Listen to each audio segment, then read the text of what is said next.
abhiyujyata sabaraking goram panalavakamakamatatayakan kanti sudanta vidina jitava munindo tang tejasa bhavatute jayamangalani nalagiri. Turn it off. Teatha gade para samgati buddhi so teatha gade para samgati buddhi so teatha gade para samgati buddhi so 강게 도생에서는 나와도 저 방배전에 담배전에 저 고담들로 차서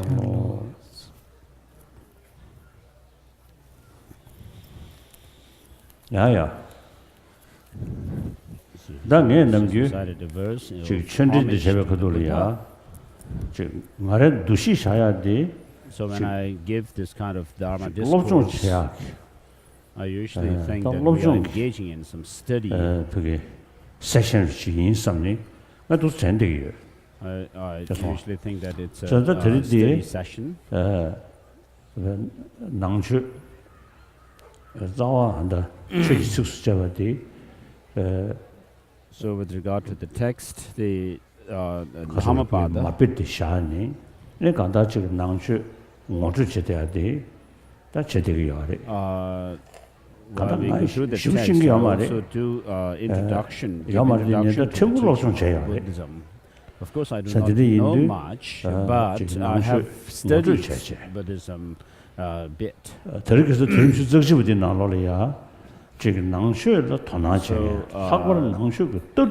21st century, there are many people who take interest in studying the Dharma, not only leaving it to faith, but actually studying the Dharma as part of intellectual or academic subject. I have a story to tell. In Tibet, in the Amdo region, the northeastern part of Tibet, there was a Lama, or a teacher. So the Lama was old, and he was invited by another monastery. And the Lama replied that he is not able to come there because of the age. And then the people of that monastery, of course, said that please come and bless us, even if you cannot give teachings, please bless us. So they insisted him to come. And then the Lama agreed to go there. And actually went there, and then he gave a very extensive teaching.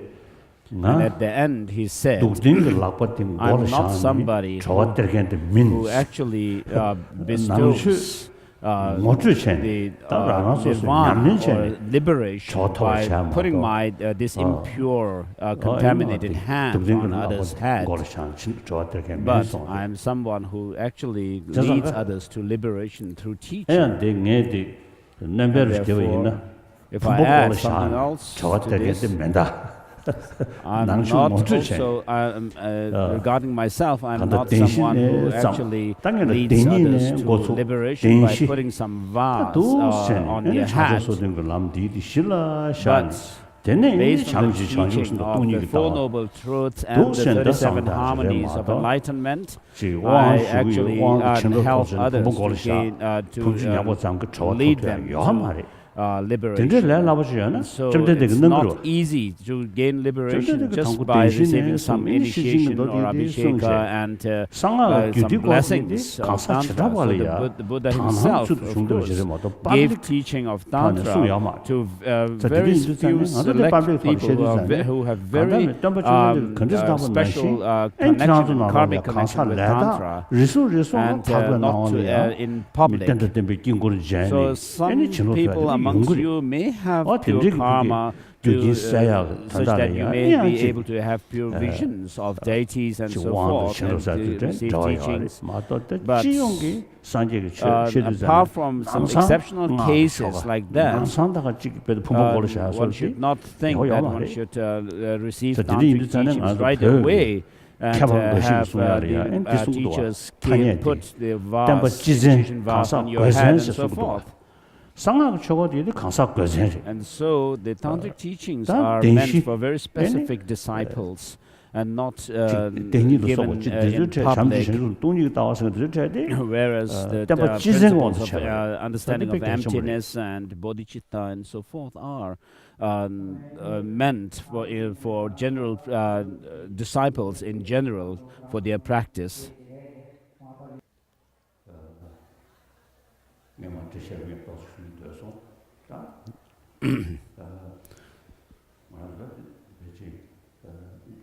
So I'd like to give some explanation here.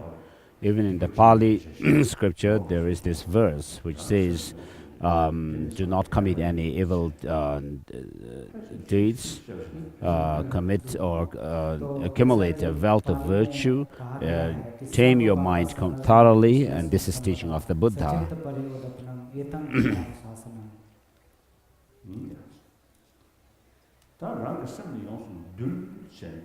So with regard to the third line, which says, thoroughly tame your mind, how do we go about with that? And the Buddha again says in a sutra that the Buddhas do not wash away the sins of sentient beings, nor do they take away or remove their suffering with their hands, and nor do they shift their realization into others, but by teaching the truth and reality, they lead the beings to liberation. And so, removing our negative emotions and suffering and so forth cannot be done by taking some medical treatment or surgery and so forth, but we need to actually apply the teaching within ourselves and in order to be able to reduce the negative emotions and suffering and so forth. And so by teaching the truth, the reality, how things really are, the Buddha leads sentient beings to liberation. For example, he gave teaching of the Four Noble Truths.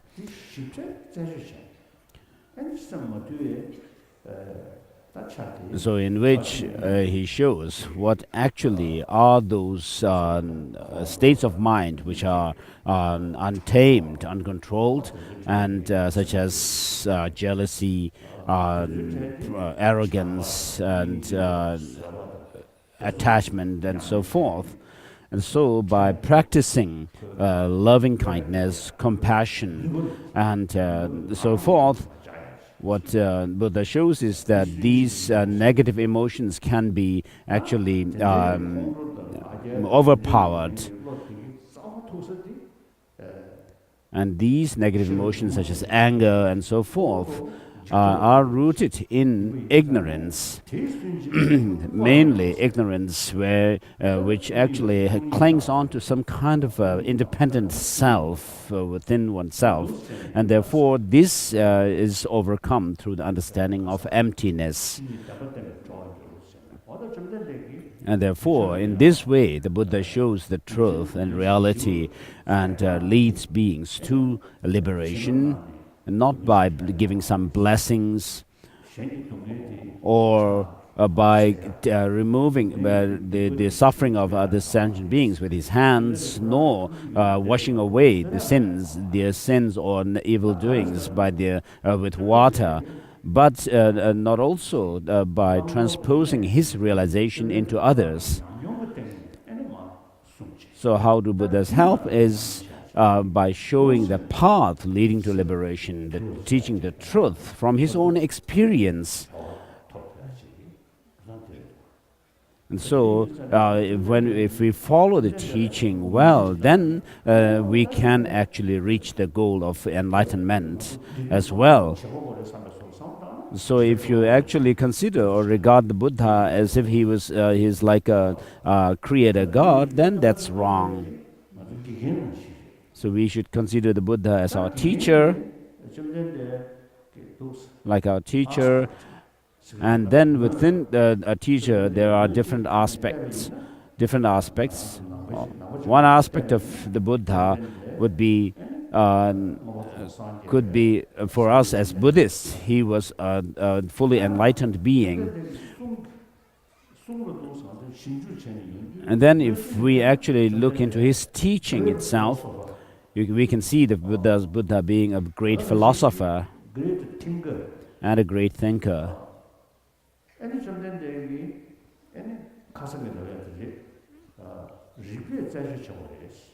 The Buddha says that we should analyze things with our intelligence and not just follow his teachings on the basis of faith. And therefore, the Buddha can also be called a scientist as well.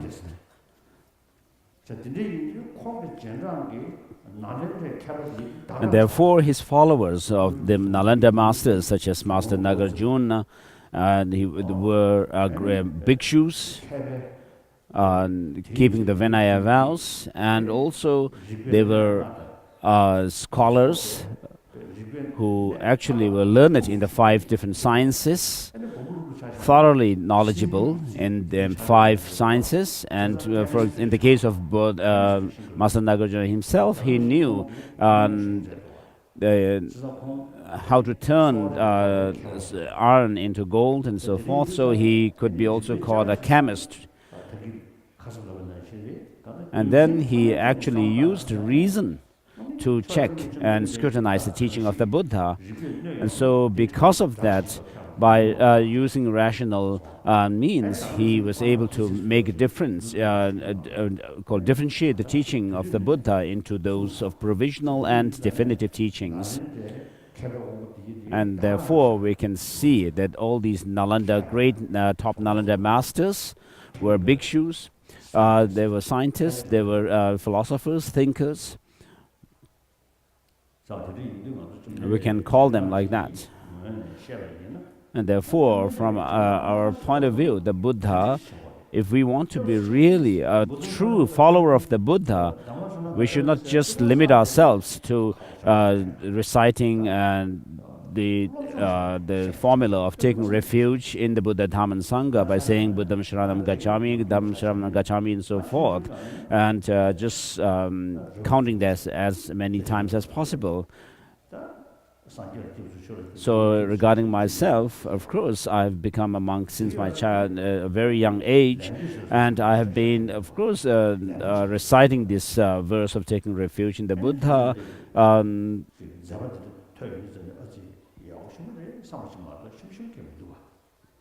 Of course, when we do this kind of practice of taking refuge, just as a custom, imitating others, there's not much meaning to it, or not much impact. But when you are able to think along the reasons why someone is a Buddha and so forth, then what we can see is that the teaching of the Buddha has a very powerful means to control our negative emotions.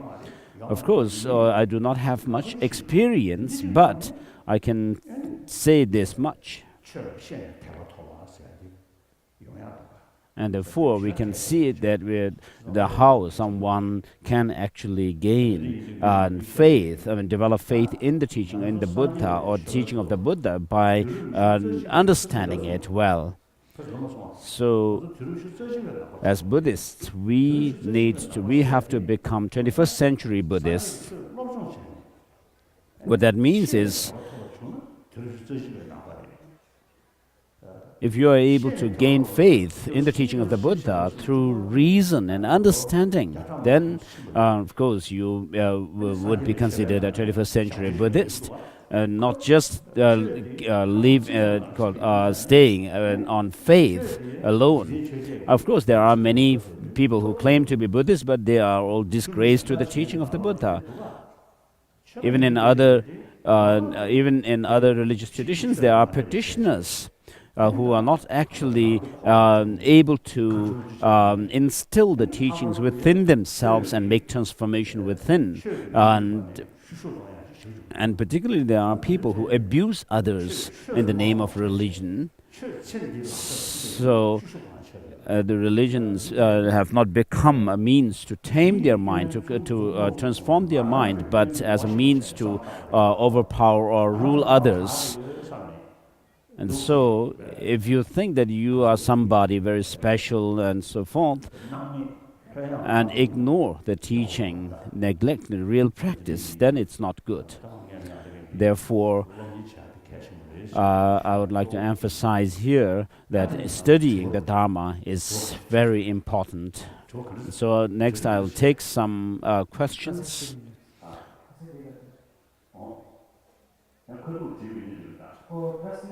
So if you have questions, you may ask directly.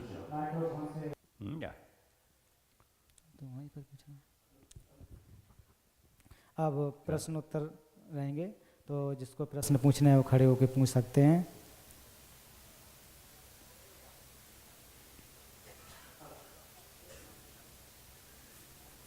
ठीक है.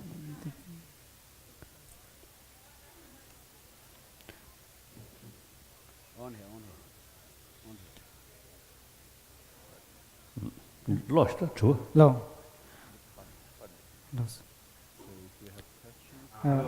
एक minute, यहाँ पर प्रश्न आया हुआ है, इसको मैं पढ़ लेता हूँ. झंझुक सेंबा खरे race. 청축 삼바 사그 청축 사디 시르기 청축을 미괴 차네 청축 삼바 스스는 닝지 삼전을 미괴 차네 삼바 바와 랑지고 삼바 마인바 난게 태도가 심지어 탐제 탄다라 상타인도 전에 샹두 삼바 바와 hero, a courageous one, which means that a bodhisattva is somebody who actually thinks or is concerned with these other sentient beings, suffering of other sentient beings, and therefore to work for sentient beings. And therefore, so the bodhisattva focuses his or her mind on enlightenment with his wisdom, and he focuses on sentient beings with his compassion. And Arya Vimukti Sena has said in his commentary to Abhisamaya Alankara this thing.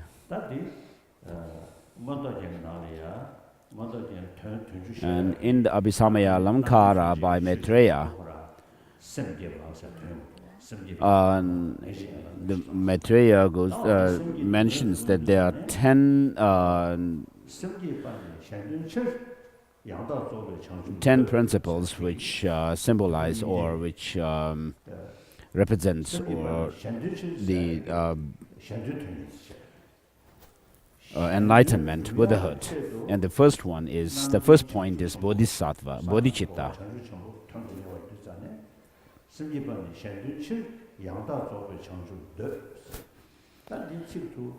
And so bodhicitta is defined as that wish or desire for enlightenment for the sake of sentient beings. A primary mind which is intended or which is focused on the Buddhahood for the benefit of all sentient beings is bodhicitta. And someone who has this experience of bodhicitta, genuine experience of bodhicitta, is called a bodhisattva.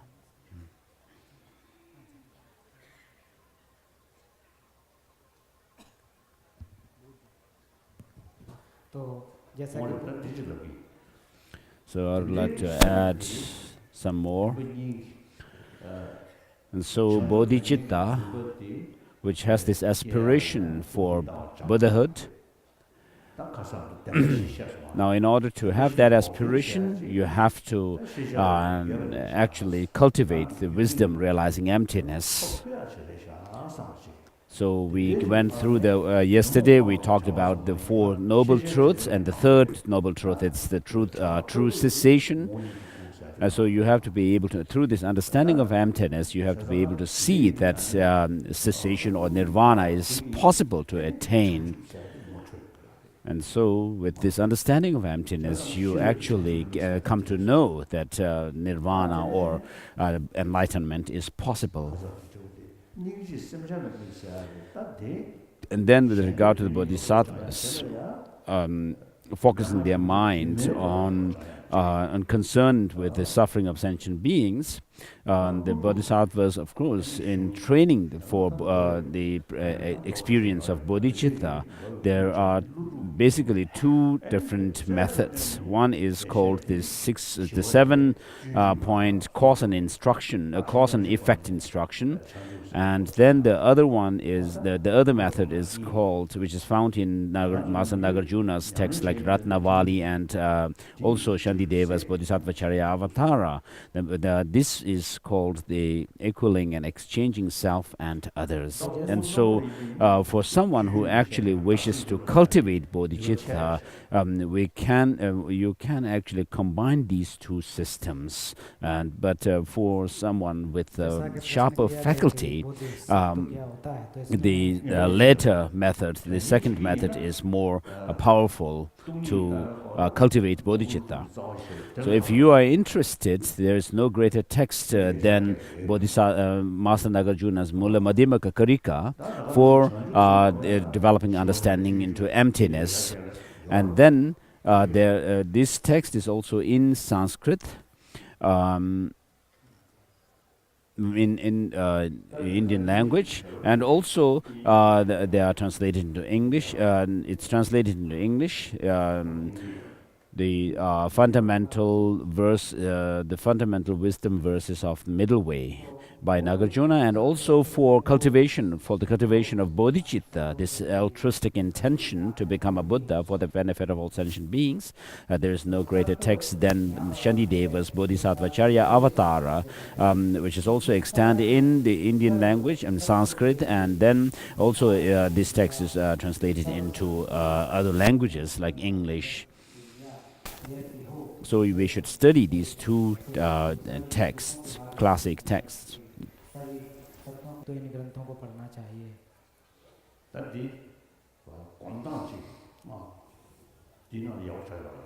So with regards to the cultivation of bodhicitta and the wisdom of emptiness, Master Kamilashila's stages of meditation, Bhavana Krama, is a very good text for that. Kamalashila came to Tibet. Before him, his teacher Chandrakshita also went to Tibet at the invitation of the Tibetan emperor at that time. And so at some point in Samye monastery, there were Chinese Huashangs, Chinese masters who were meditating in Samye, the meditation department. And at some point of time, some of these Huashangs, the Chinese masters, Chinese monks, had actually said that mere meditation on thoughtlessness is enough to gain enlightenment. Even today, we have such people who say this. For example, in Japan, once when I went there, I was asked, do we really need to study in order to gain enlightenment, attain enlightenment? Is it not just enough to meditate or on thoughtlessness? So that's actually at the time of the Trisong Detsen, the Tibetan emperor, who requested Kamalashila to write a text for to clarify the teaching of the Buddha, and accordingly, Master Kamalashila wrote his text, which is called the Bhavanakrama, in 3 volumes. And so these 3 volumes, of course, are translated in other languages, and particularly the middle volume is translated into English and other languages. And so it shows in this text, the stages of meditation actually goes through the process of developing the different experiences of the Dharma, and also how to progress along the path and so forth. And so it is not very extensive teaching, but it has all the necessary required or requisite elements for cultivation of the path to enlightenment. So if you are, I have actually asked the organizers here to publish this, the middle volume of Bhavanakrama, and so if you are interested, you should read this text. And otherwise, if you are not interested, then I can't say anything.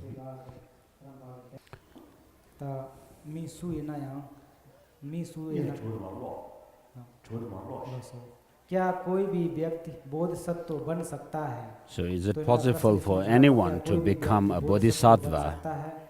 Can anyone become a bodhisattva?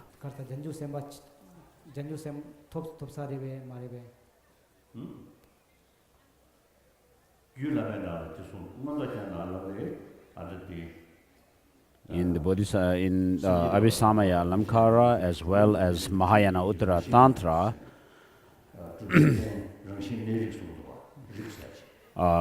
both the texts actually talk about Buddha nature or Tathagata Garbha.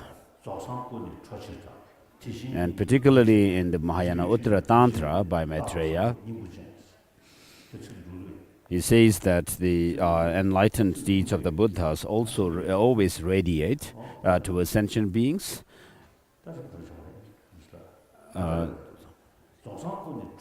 And then the emptiness nature of the sentient being's mind and the Buddha's mind are same.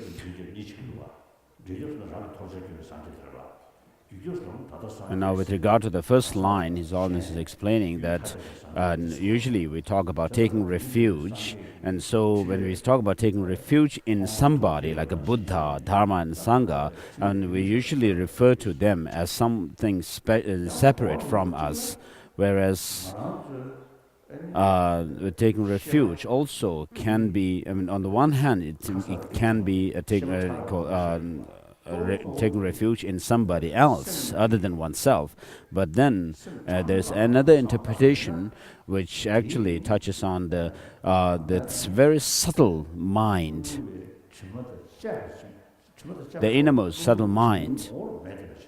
When you get at that, then what you know is that the defilements that are in us are not in the intrinsic nature of the mind itself. And so the mind, that basic mind is not tainted in its basic nature by the negative emotions or defilements, and therefore in certain traditions, certain texts, there is also mention of this basic mind being the Buddha. But of course, it's not to be taken literally.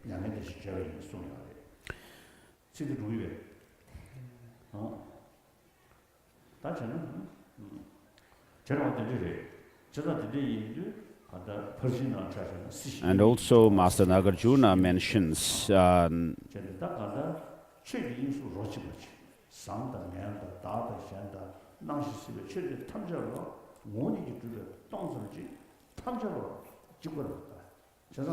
everything is same in being empty of inherent existence, and therefore the Buddha and sentient beings are same in being devoid of any inherent existence. And so within that Dharma Dhatu realm, there is no difference. And so what this means is that we have the potential,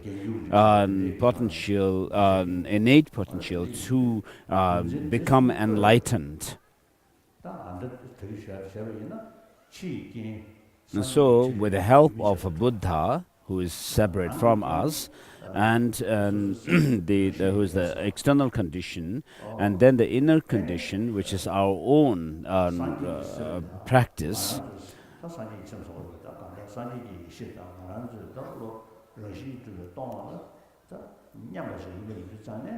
And so, since the Buddha's mind and our mind are all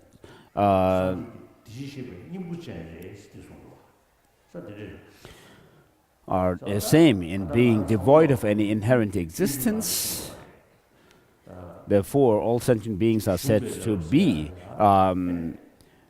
to have this Tathagata Garbha, the Buddha nature, or Sugata Hritaya, the essence of the Sugata.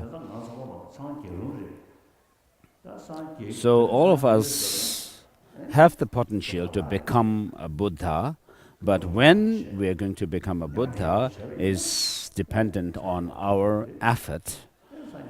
If you practice well and actually persevere in the path, the practice, then you will become a Buddha in the end. If you just remain wishing to become a Buddha and pray to become a Buddha, of course, then there's no surety when you are going to become a Buddha.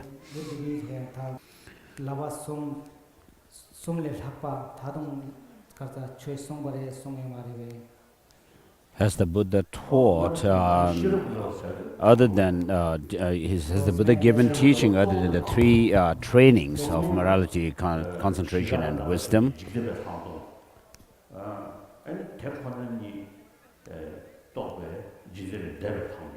So within the training of concentration, the Buddha actually gave teachings on the mundane level of concentration as well as the supramundane or transcendental level of the concentration.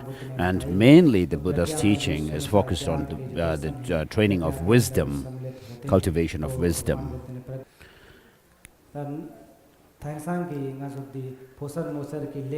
Today's youth, what is the responsibility of the youth today from the point of view of Buddhists?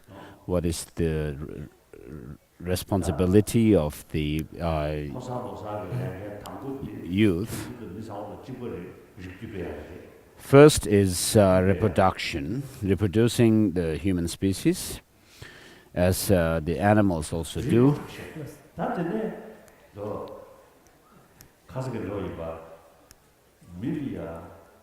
And then, as I said yesterday, as humans we have this very special intelligence. If we just remain at the sensorial level, then this human brain is a waste. But if you can actually use our brain, when we talk about knowledge, for example, we have to talk in terms of the brain, using our brain, and not the sensory perceptions. But other things like exercise, physical exercise and so forth have to do with sensory perceptions. And so when we talk about education or knowledge, we have to talk in terms of the mind, using our mind. And therefore, this human brain, of course, we are not able to use it fully. And we are not able to, we do not know fully about the brain, the human brain yet. Not even the scientists know. So only a small percentage of the brain is understood by scientists. So they say that we don't know fully about the workings of our brain. There is limitation. So the material development and progress has limitation. Although people have mostly focused on material development in the world so far, So not only focusing on material development, but if we could actually shift the focus to the inner development, and if you want real happy society, human society, then we need to think and give thought to making inner development. Modern science has focused on material development, mostly material development, and we have lots of problems created because of that. Even religion today is misused to bully others. So, for example, I have faith in Buddhism, but I do not have, I usually tell people that I have no attachment to Buddhism, because when you have attachment, then your mind is already biased, and therefore you cannot see the truth in others. If you think that the Buddhism is the best, or you are only concerned with Buddhism and remain in this biased state, then you will not be able to appreciate others, the good things in others. So with attachment, you cling to your own religion, and because of that, it will give rise to anger when someone actually tries to do something bad. And so if we, by using our intelligence well, then if we could actually use our brain to cultivate warm heart, then and make inner transformations, then it will be good. Not mere material development alone will not suffice. And so there will be happiness in the world if we make use our brain for inner transformation. So usually I talk about the 21st century, generation of 21st century, and the people who belong to the 20th century, generation of 20th century. Now the youth, the young people are the generation of 21st century, and therefore you have the responsibility to solve the problems that are in the world and to reduce the problems. The elder people like me, it has come for us to take rest now. तो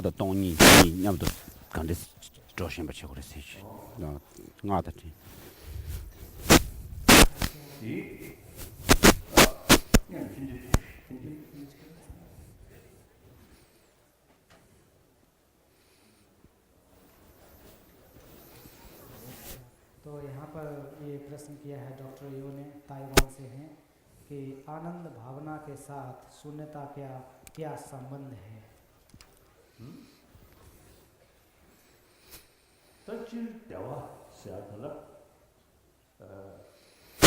Generally speaking, the term bliss, as I explained yesterday, when explaining the Four Noble Truths and their 16 attributes,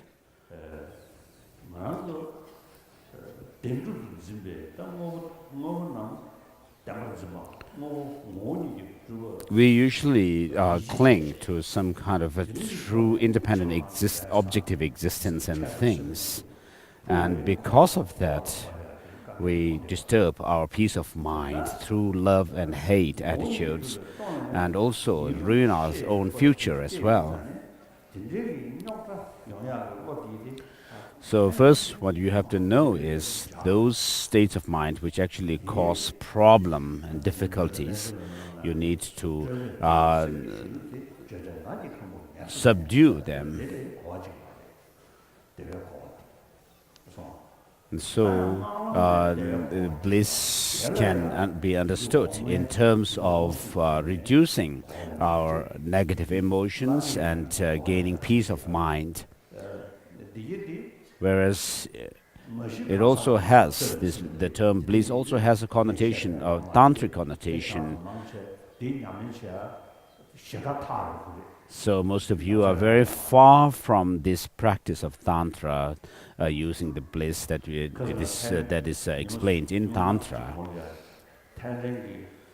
So about Buddhist University professor before coming here, I met a group of Buddhists from Thailand, from a university in Thailand, and one of the persons asked about Tantra, and I told them there's no hurry for you to learn about Tantra now, but what you need to actually meditate on are the Four Noble Truths and the 16 attributes.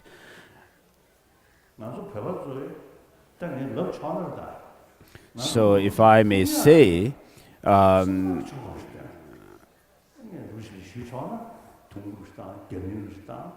we Tibetans are more or less lost in our rituals, reciting prayers and using blowing horns and using other musical instruments. Of course, we do a lot of ritual.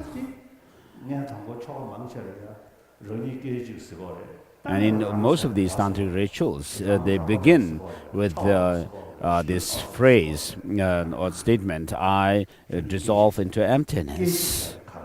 So you have to think what this I refers to and what instantaneously arising into some deity means. So I've heard that in the past, one Sri Lankan monk had said,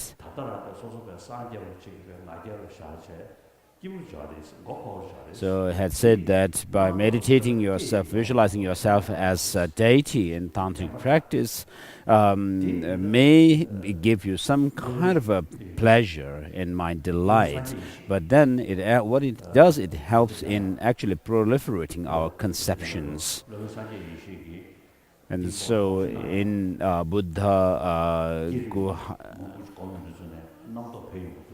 Buddhayana, in one of his texts, has actually raised this question, how a visualization of a deity in Tantra helps overcome or combat this clinging to the true existence in things. So, of course, what you do is, in the process of visualizing yourself as a deity, you actually go through the meditation on emptiness, and from within that state of emptiness, even if it may be just in visualization and imagination in the beginning, and you visualize yourself as a deity that arises from within emptiness, and then you meditate on that deity while keeping your perspective on emptiness as well. And in this way, the deity yoga practice actually can help combat or overcome this clinging to true existence in things.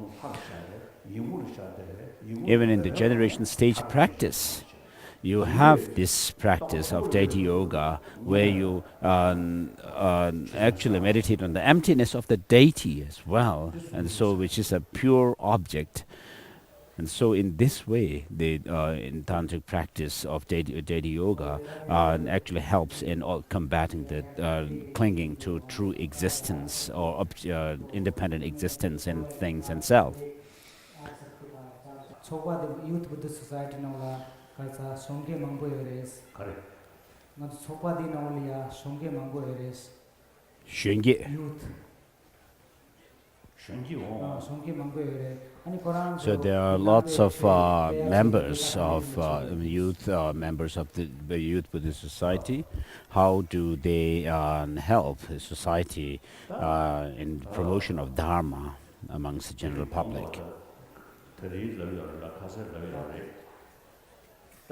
I've said it yesterday as well as earlier today. So in Tibetan, mostly translated from the Indian languages, except for a few, maybe 2 or 10 or so volumes that were translated from Chinese. The majority were translated from Indian language. So if you look at the content or the subject matter, we can see divide them into three categories. One is science, comprising physical science, but regarding this, the modern science is much better. And then, with regard to psychology, the modern psychology is really at a low kind of standard or level, whereas the ancient Indian psychology is very advanced. And so, science of mind is that, so which I usually call Buddhist science. So the first content that we can talk about is the Buddhist science. So in connection with this, for the last over 30 years, I have been holding discussions with modern scientists. We don't talk about nirvana or past and future lives and so forth, but just how to create a better life, happier life. And then there is the philosophy.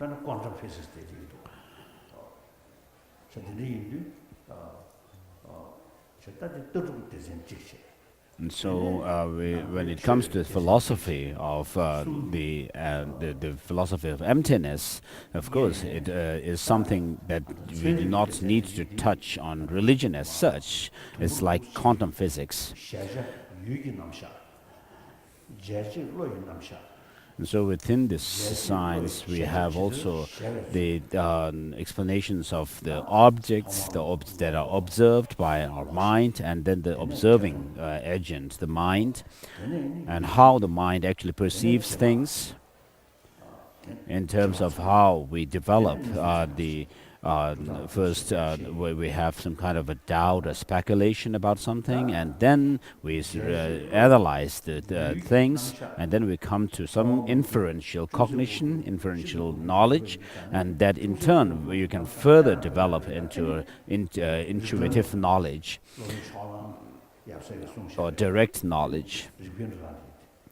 And so there is also a dimension of how the mind engages in such a way that there is an exclusionary kind of process in our concepts, and how the perceptions actually engage with objects directly. And so we have actually compiled a 2-volume book on Buddhist science, which is actually materials gathered or drawn from the 300 volumes of the Kanjur and Tenjur translations in Tibetan.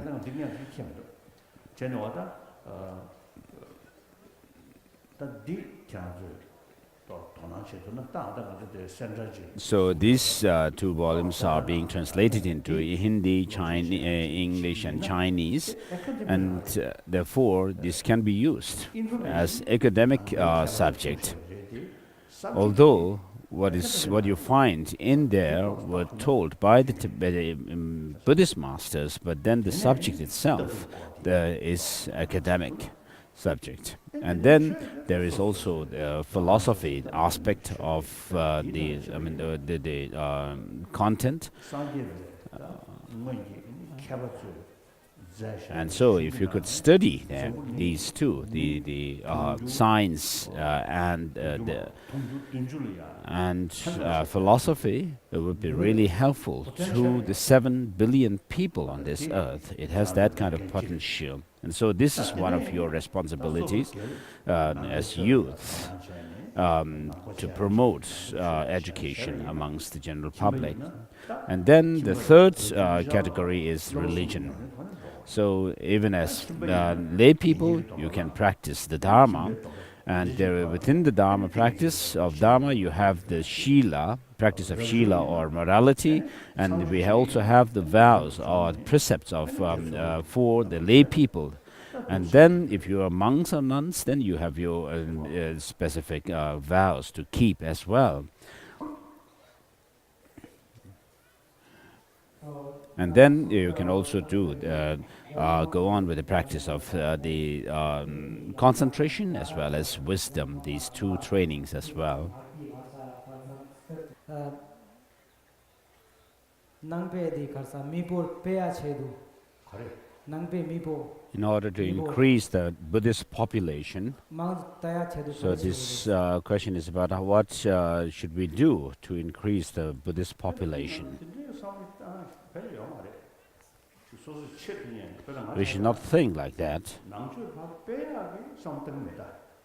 I am, for example, personally, I do not try to propagate Buddhism to others. Of course, those who are traditionally Buddhists, I give teachings to them. Whereas in areas like in America, or Australia, or Europe, and so forth, the traditional religion, whether the traditional religion is Christianity, Judaism, or Islam, I do not try to propagate Buddhism in those areas and places. So I have because there's a complication in conversion. So when Tibetans first came into exile as refugees in India, many of them worked as road builders in northern India. And there was one lady who actually, whose husband died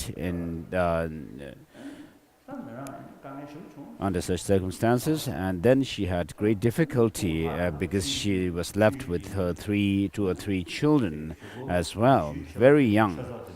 And then at some point, some missionaries, Christian missionaries, in those days, of course, in the early part of our exile life, many missionaries were helping us, and so a lot. And so these ladies, 2 or 3 children, were taken by the missionaries to schools, and they were supported for help for their education and everything. And so this lady came to see me at one time and told me that I have become a Christian in this life, but in the next life I will be a Buddhist. So what does it show? The total confusion.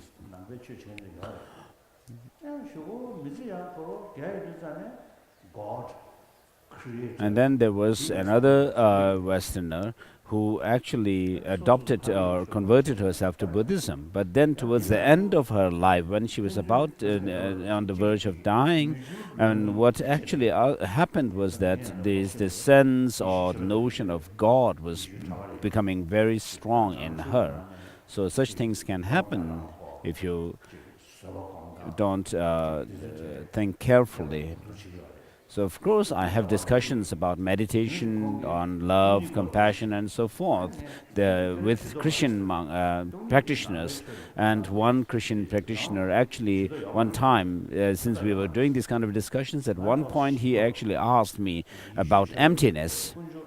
And then I told him, you should not ask this kind of question. It's not your business, it's my business. It's Buddhist business. Because I was concerned that if he learned about the theory of emptiness, and it could actually be a hindrance to his single-pointed faith in God, which is who is seen to be in Christianity, God is seen as absolute, and this can be hindered or shaken with the understanding of emptiness. So if you look at the Christian practitioners, we can see the monks and nuns actually serving society. Do we not see this? Of course, partially they are doing this in order to convert people as part of their missionary project. But they actually serve society in terms of education and health care as well. So we, as Buddhists, more than a year ago, I met nearby Bangalore as an Indian Hindu Swamiji who actually serves food to thousands of school children in the vicinity of the city. And so I had a discussion with him, and I told him, as I said yesterday, that Hindus and Buddhists have the common practice of the morality, concentration, and wisdom, or vipassana. But the difference lies in the theory of Atma, or the assertion of Atma or Anatma theory. So when it comes to these philosophical ideas, then for you, the theory of Atma is more suitable and beneficial, then you should actually stick to that idea. Whereas for me, the Anatma theory is more beneficial. Therefore, I should go about with my practice based on that understanding.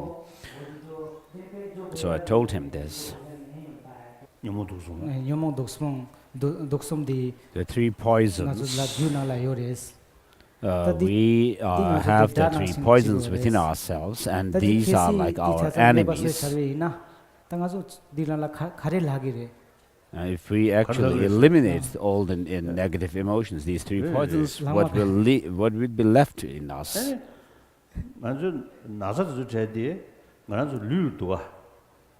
So we actually feel the pain in our body, but when the pain is cured, our body doesn't disappear. So these negative emotions, the three poisons of attachment, anger, and ignorance, are not the basis of the object of the designation of the self or the person. We can talk about oneself as someone ignorant about alphabet, and then someone who actually has learned the alphabet or reading and writing. So, depending on the basis of designation of the self or the person, which differs in different situations. So when you don't know something, you will have the sense that I am almost like mixed with this ignorance. Whereas when you become quite learned, then and become a professor, this professorship and yourself are seen as if they are mixed.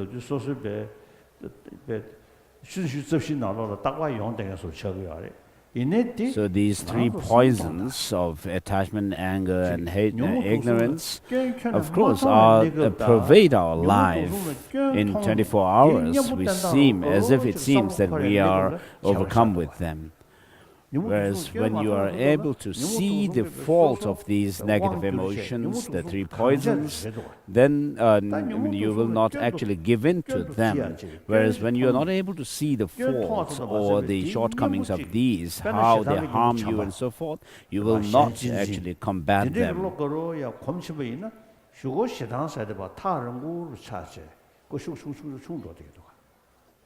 And so when you are able to become aware of how these negative emotions of attachment and so forth actually harm you, then you will try to overcome them, actually fight against them, and then what happens is in time, these poisons will be quite far from you. You'll feel that.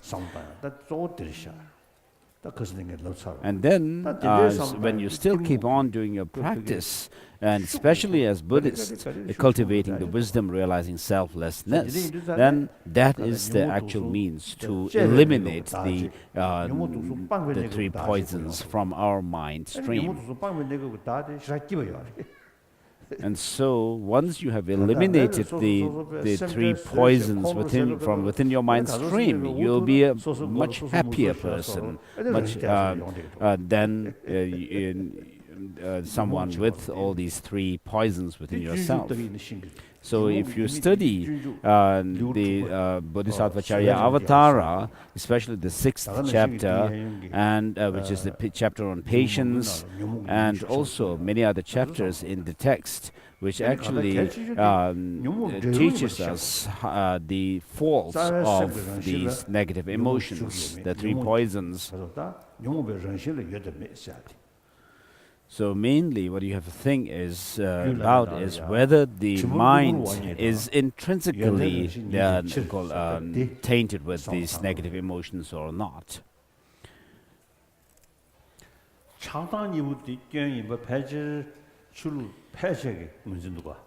So almost all the religious traditions actually recognize that attachment or lust and anger are not good. So most of the religious, major religious traditions actually gives importance to love and compassion, and also the practice of tolerance.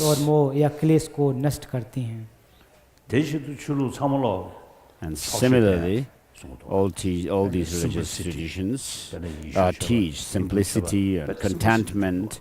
You can see Christian practitioners and Hindu practitioners living a very simple life. Hindu धर्म हो तो उनको अच्छी तरह से एक तरह संभाव रखना चाहिए, क्योंकि सभी के धर्म के लोग ये जो हमारे क्लेश हैं उनको भी नष्ट करने की बात करते हैं, और प्रेम करुणा या फिर स्नेह इन सभी के सर्वे धर्मों में देखने को मिलता है। तो इस वजह से लोगों के लिए लाभदायक होते हैं। But when it comes to talking about ignorance or misconception of reality, in Buddhism we talk about misconception or ignorance about the law of causality, and also misconception or ignorance about the reality of things, how they are. And so there are basically these two types of ignorance, and within them, of course, there are degrees of subtlety, and if we actually relate them to the different religious traditions, there could be different understanding and interpretations.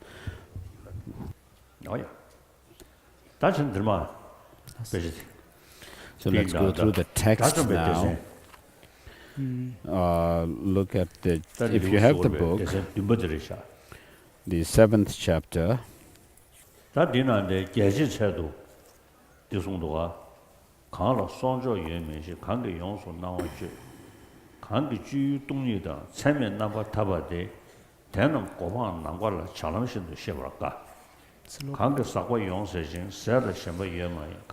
3, 4, 3 and 4 of chapter 7, chapter on Arhatship. These actually teach there are 3 doors of liberation. So the third verse, it says in the Tibetan text, it was taught in Jetavan, in Shravasti, men who have no riches, who live on recognized food, who have perceived void and unconditioned freedom, nirvana. Their path is difficult to understand, like that of birds in the air. So with regard to the 3 doors of liberation, which are the door of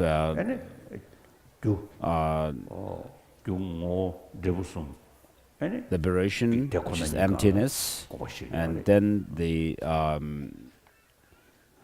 door of liberation, which is signlessness, the door of liberation, which is wishlessness. Of course, there are different interpretations of these 3 doors as well in the different texts.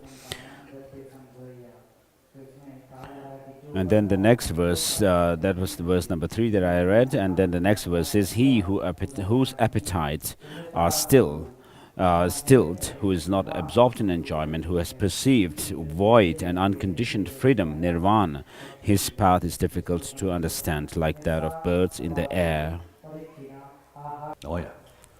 Then the next, in the next chapter, the chapter called the Thousands,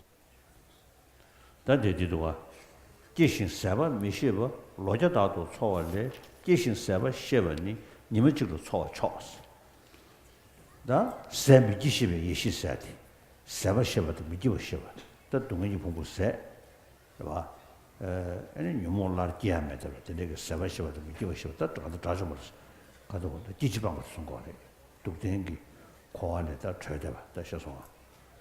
Do you need to tap them? Or the little that near the Tata Casore. He who lives 100 years, ignorant and unrestrained, a life of one day is better if a man is wise and reflecting. So what this shows is the liberation, arhatship. So that is to be our goal. When you actually have that as your goal, then you will actually make your life on a daily basis a meaningful one. So when you have a good understanding of how you should be able to gain or attain that liberation, and then whatever you do with that within that perspective, whatever you do will be virtuous. And then there is a great kind of a bliss or delight and confidence within your mind to engage in the practices, and you will not feel discouraged or unhappy and depressed. Whereas when you are frustrated, you are unhappy, then that actually causes you to have anger and hatred. And he who lives 100 years idle and unrestrained, a life of one day is better if a man has attained firm strength. And he who lives 100 years not seeing beginning. And then the next verse in this chapter 8 says, and he who lives 100 years, not seeing the highest law, a life of one day is better if a man sees the highest law. So the highest law or the highest Dharma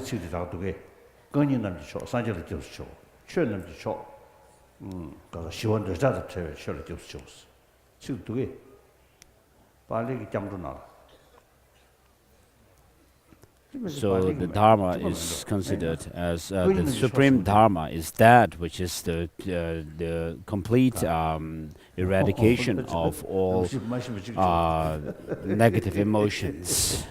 So His Holiness is asking Samdhoron Boche if this phrase is there in the Pali scriptures or not. So the supreme Dharma is this peaceful state which is free from all attachment. That's the phrase. And so what this means is the negative emotions which disturb our peace of mind, particularly our attachment. When the mind is free from attachment, then you have peace. And so we have this phrase which says, I take refuge in the Dharma, the supreme Dharma, which is the pacification of all attachment. So, in order to reach that final goal, we have to reach the path of seeing, where you eliminate a certain amount of negative emotions from within your mind stream. And of course, that also must be preceded by other experiences, other paths preceding that. And then you go along the path and finally reach that goal of total pacification. The 14th chapter on the Buddha.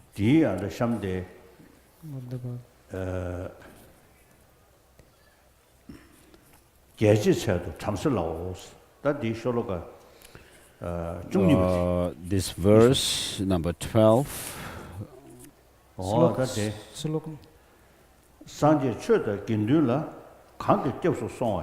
So he who takes refuge in Buddha, the Dharma, and the Sangha. So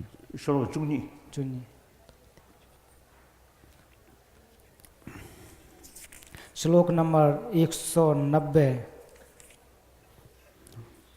So this shows the three objects of refuge, as we just talked about earlier, taking refuge in the Dharma.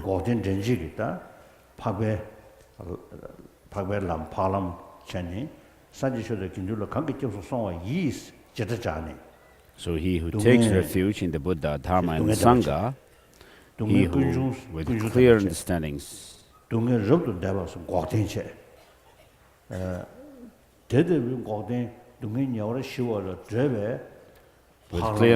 sees the four holy truths, so this shows the four noble truths, and then the pain, the origin of pain, the destruction of pain, and the Eightfold holy way that leads to the quieting of pain. So with regard to the Eightfold Noble Path, it can be understood in terms of a daily practice of not indulging in wrong livelihood. So, which means that the Eightfold Path can be actually made practical in our own life, within our day-to-day life. And so, from that point of view, it becomes actually the causal factor for actually leading us to the real Eightfold Path, which is an Arya path, which is in fact part of the 37 harmonies of enlightenment.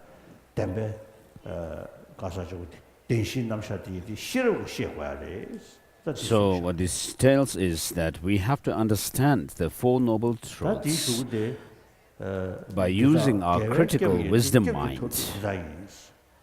That is the safe refuge, that is the best refuge. Having gone to that refuge, a man is delivered from all pain.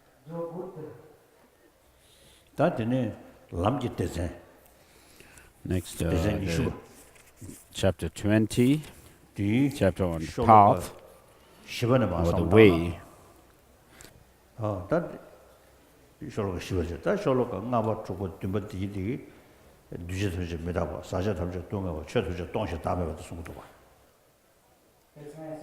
And so the verses 3, 4, 5, 6, and 7 shows the three attributes of suffering, which are that all composite phenomena are impermanent. Everything that is contaminated or comes from impure causes is in the nature of suffering, and that everything is without a self.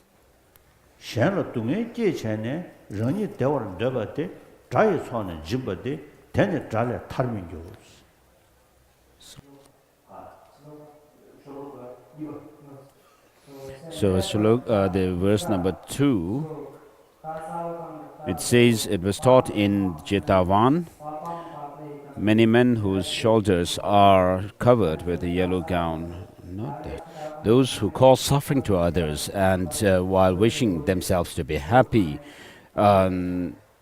they actually give way to their enemies, and they will never be free from enemies.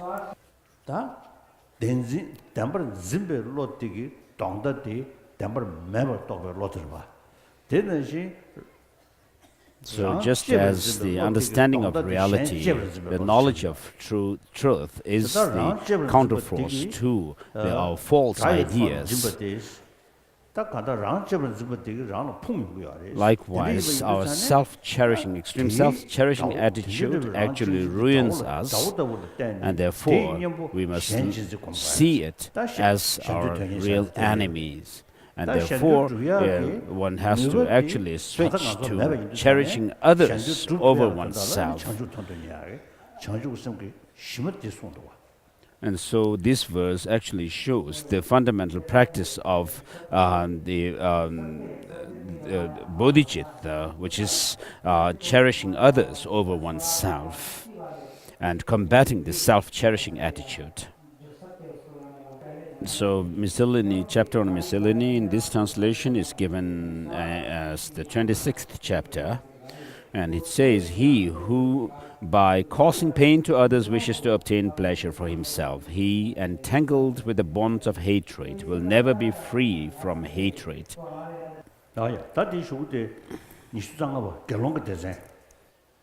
And then the next chapter is the chapter on Bhikshu, which is the 25th chapter according to the Tibetan translation, but this text gives it as 24th chapter. And so the 21st verse. So for self is the lord of self, self is the refuge of self. Therefore, curb thyself as the merchant curbs a noble horse.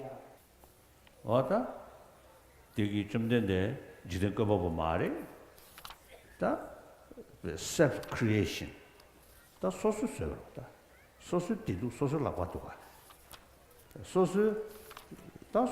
Buddha was not a creator, but a creator God as such, but he actually made himself, created himself into, or transformed, made himself into an omniscient one. And therefore what this shows is that whatever happens to us is in our own hands and not somebody else. The pain and pleasure that we experience are caused by ourselves. So with this, His Holiness concludes the teaching on Dhammapada. And then the rest of the text can be read. So with this, we have successfully completed the introduction to the teaching of the Buddha, and it's been really good that you have really paid much attention. Although the facility is not so good, everyone has come here, and the organizers have really, despite all hardships, you have really worked hard, done everything so well, and so I would like to thank you all.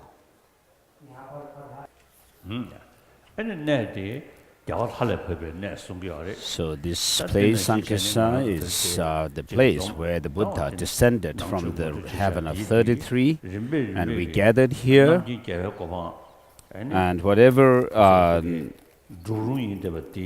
merit we have gained through this Dharma discourse, I pray that this whatever merit we have gained through this Dharma discourse, may it serve as a course for us to attain the omniscient state of Buddhahood.